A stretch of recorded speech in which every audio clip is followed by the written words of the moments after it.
Parlor games na hindi lang pang kids, pampabata rin ng ilang New Year party dito. Habang sa ilang bansa, game silang nag-swimming sa beach kahit nakakangatog. Ang mga pasalubong sa 2025 sa report ni Ian Cruz. Umusad na naman ang isang taon pero tila bumalik sa pagkabata itong grupo sa isang party. Suot ang diaper, nagkarera ang mga brother. Binigyang twist at thrill ang sack race. Ganyan pinagdiwang ng mga taga-Buwak Marinduque ang unang araw ng 2025. May tsupon pa ang bibig para talagang mga baby pero maangas ang paunahan sa pag-ikot sa upuan. Lalo't ang premyo, tumataginting na 500 piso. Pero kung tapang ang labanan, pinatunayan ng mga taga-Europe ang kanilang tatag. Kung kailan winter, saka sila nag-swimming. Di bali nang nanginginig dahil sa matinding lamig. Yan ang taunang New Year's Day swim. Polar bear plunge naman ang tawag ng mga taga-New York sa Amerika. Ang tradisyong ito, paraan daw para alisin ang mga negative energy at cleansing para sa good start ng bagong taon. Ian Cruz nagbabalita para sa GMA Integrated News. Diretso gym ang ilang Pinoy para magbawas ng extra calories matapos ang mga handaan nitong holidays. Pero hindi raw dapat biglain ang sarili ayon sa isang fitness coach.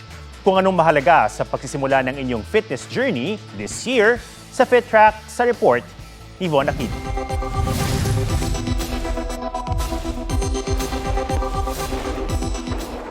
Matapos mabusog ng husto sa mga handaan noong Pasko at Bagong Taon, ang ilan sa gym agad dumiretso. Para ma-burn lang yung mga extra calories na nakain ko nung holiday season.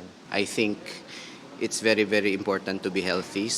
Para naman sa mga hirap bumalik sa pag-eehersisyo o yung mga gustong magsimula ng kanilang fitness journey ngayong 2025, payo ng mga fitness coach, magsimula ng dahan-dahan.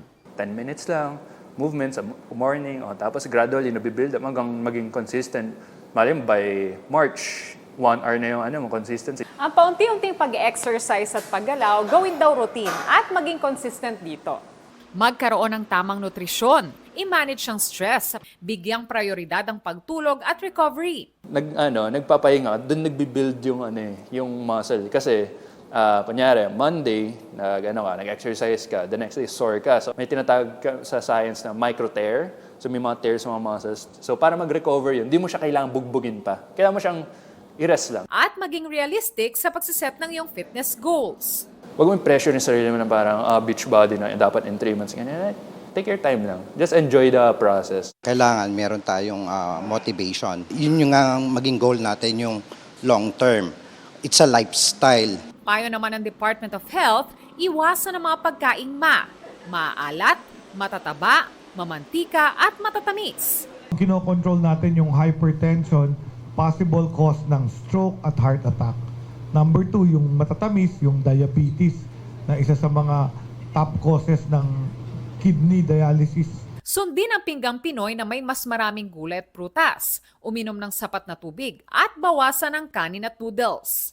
Then the last is discipline sa katawan, tamang tulog, hydration, at saka bawal ang sigarilyo, vaping, alcohol, at siyempre droga. Von Aquino nagbabalita para sa GMA Integrated News. Huwag magpahuli sa mga balitang dapat niyong malaman. Mag-subscribe na sa GMA Integrated News sa YouTube.